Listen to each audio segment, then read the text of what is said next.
Hello dear friends, this is Ashish Charles. Today we are going to discuss our new topic alkenes, जो कि hydrocarbon का एक part है। Hydrocarbon में हमने एल्केन, एल्कीन, एल्काइन और बेंजीन पढ़ना था। तो एल्केन पे हम एक पार्ट 1 पे वीडियो बना चुके हैं और अब हम एल्कीन डिस्कस करने जा रहे हैं। हमने बोला था कि कभी भी हमें ऑर्गेनिक केमिस्ट्री में पढ़ना होता है तो मेनली जिस टॉपिक के बारे में पढ़ रहे हैं, जैसे अभी एल्कीन पढ़ेंगे तो उनके प्रिपरेशन और केमिकल प्रॉपर्टी पढ़ते हैं। तो हम एल्कीन की प्रिपरेशन मेथड से स्टार्ट करेंगे।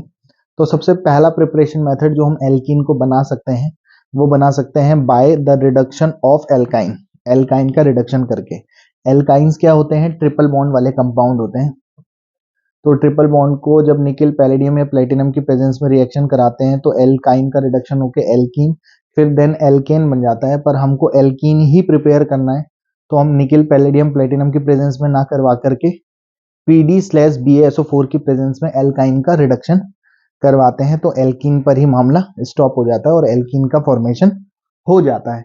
तो उसके बाद हम बात करेंगे सेकंड प्रिपरेशन मेथड कि अगर हम फ्रॉम डाई हेलो एल्केन, तो डाई हेलो एल्केन्स जो होते हैं आपके पास जिसमें दो हेलोजन और सिंगल बॉन्ड वाले एल्केन हो, तो डाई हेलो एल्केन की रिएक्शन जिंक से कराते हैं। पूरी ऑर्गेनिक केमिस्ट्री में जिंक दो ही टाइप की रिएक्शन देता है, या तो वो ऑक्सीजन से बहुत मोहब्बत करता है, उससे जुड़ करके ZNO बाहर निकाल देता है, और या फिर दो हेलोजन से बहुत मोहब्बत करता है और जिंक दो हेलोजन ZnX2 से रिएक्ट करके ZnX2 के फॉर्मेट में बाहर निकल जाता है और आपका एल्कीन बन जाएगा, जैसे कि आपको दिख रहा होगा यहाँ पे। उसके बाद हम हेलो एल्केन से भी एल्कीन का फॉर्मेशन कर सकते हैं। Third preparation method, halo alkane की रिएक्शन एल्कोहलिक केवेज से कराते हैं तो यहाँ डिहाइड्रो हेलोजिनेशन होता है। एक जगह से के और हेलोजन निकल जाएगा और उसके पड़ोस वाले कार्बन से हाइड्रोजन एलिमिनेट हो जाएगा। एलिमिनेशन रिएक्शन है तो KX और आपका एक जगह से HOH रिमूव हो जाएगा और साथ में बनेगा आपका एल्कीन। यहाँ पे एक रूल भी है, सेट-जेफ रूल। तो सेट-जेफ रूल में क्या होता है कि जिस साइड से आप, जिस कार्बन से आप हेलोजन को एलिमिनेट कर रहे हो तो उसके पड़ोस वाले कार्बन से आपको हाइड्रोजन को हटाना होता है। तो पड़ोस वाले तो दो कंडीशन है जैसे यहाँ पे, तो कौन से वाले से निकालेंगे? जहां पहले से ही हाइड्रोजन कम होते हैं उस पोजीशन से हाइड्रोजन को एलिमिनेट करेंगे। एक जगह से हेलोजन, पड़ोस वाले कार्बन से हाइड्रोजन निकल गया, दोनों की वैलेंसी खुल गई, डबल बॉन्ड से कंप्लीट कर लेंगे, एल्कीन का फॉर्मेशन हो जाएगा आपके पास। तो ऐसे करके एल्कीन बनाया जा सकता है और इस रूल को सेट-जेफ रूल भी कहते हैं, तो ये ध्यान रखेंगे।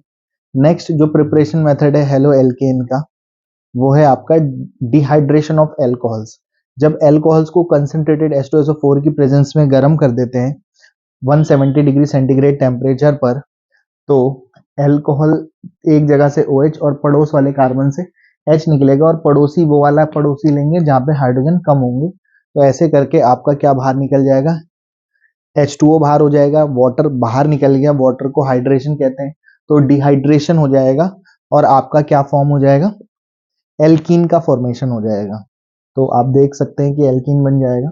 नेक्स्ट फिफ्थ प्रिपरेशन मेथड जो एल्कीन बनाने के लिए यूज की जाती है वो है Kolbe's electrolysis method. Sodium salt of succinic acid CH2CH2COH इसे सक्सिनिक एसिड कहते हैं। अगर हम इसका सोडियम या पोटेशियम सॉल्ट लेते हैं तो सोडियम सक्सिनेट या पोटेशियम सक्सिनेट लेते हैं।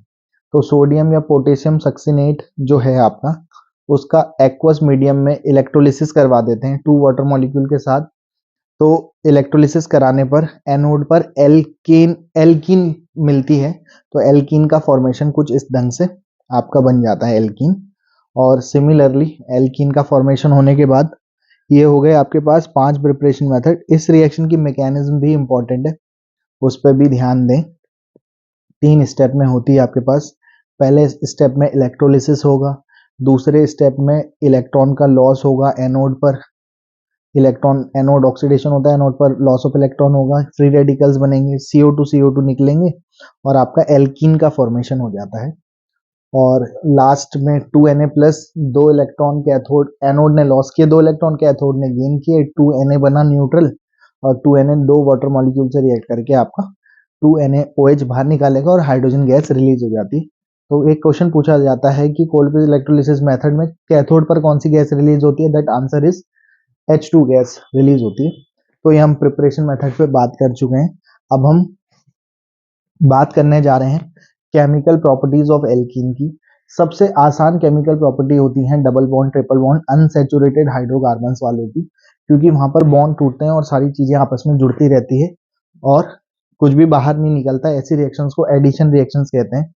तो सबसे पहली केमिकल प्रॉपर्टी, एल्कीन का रिएक्शन हाइड्रोजन से करा दो। हाइड्रोजन से कराने पर रिडक्शन होगा, बॉन्ड टूटेगा, सारे हाइड्रोजन जुड़ गए, एल्कीन से एल्केन के फॉर्मेशन हो रहे होंगे, देख पा रहे होंगे आप लोग। तो एल्कीन से एल्केन बन जाएगा रिडक्शन करके। Second chemical property, reaction with halogen. तो जब हम एल्कीन की रिएक्शन हेलोजन से कराते हैं तो बॉन्ड टूटेंगे, हेलोजन जुड़ जाएंगे, डाई हेलो एल्केन का फॉर्मेशन हो जाता है। थर्ड केमिकल प्रॉपर्टी, एल्कीन की रिएक्शन HX से करा दो, हाइड्रोजन एसिड या हेलोजन एसिड बोलते हैं, HX, HCl, HBr, HF, HI से। तो यहाँ पर सिमेट्रिकल है, तब तो बॉन्ड टूटा, दोनों की एक एक वैलेंसी खुली, एक को H एक को हेलोजन मिल जाएगा।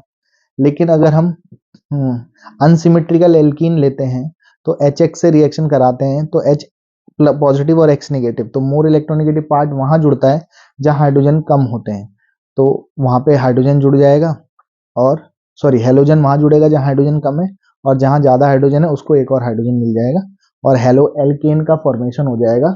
और in the addition reaction of unsaturated hydrocarbon, the more electronegative part of the reagent attack where the hydrogen atom is less, called Markovnikov rule. तो मार्कोवनिकॉव रूल से हो रही है।